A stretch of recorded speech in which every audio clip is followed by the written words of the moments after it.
Les acteurs du secteur minier malgache en quête de consensus pour la relance du secteur touché par les effets de la pandémie de Covid-19. Les représentants des grandes mines et des exploitations artisanales ont décidé de mettre leurs différends de côté pour relever le secteur minier. Ils ont une inquiétude commune, l'impact de la réforme du code minier sur la compétitivité du secteur. Cette industrie doit attirer des investisseurs dans un marché très concurrentiel. Donc il faut de nouveaux investisseurs et il faut non seulement des investisseurs quantitatifs mais qualitatifs. Le deuxième défi, c'est d'assurer la pérennité de la rentabilité du secteur minier. Il faut que ce secteur ait une compétitivité marginale par rapport aux autres pays concurrents tels que l'Afrique du Sud.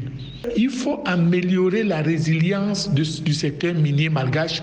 À Madagascar, on estime les pertes dues à la pandémie de Covid-19 sur l'industrie extractive de 40 à 60 millions de dollars par mois. Le taux de chômage dans le secteur est passé à près de 80%. La principale mine du pays est à l'arrêt depuis mars 2020 en raison de la crise sanitaire. Le gouvernement estime que ces conséquences économiques sont un motif suffisant pour relancer le processus de réforme du code minier interrompu en novembre 2019. La réforme du code minier doit beaucoup plus viser la résilience du secteur minier et l'attractivité du secteur minier. Mais il faut qu'on fasse attention parce que la crise du corona a plutôt rendu les sociétés minières très concurrentes.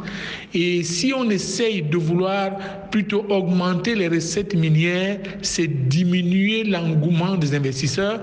Donc c'est un couteau à double tranchant.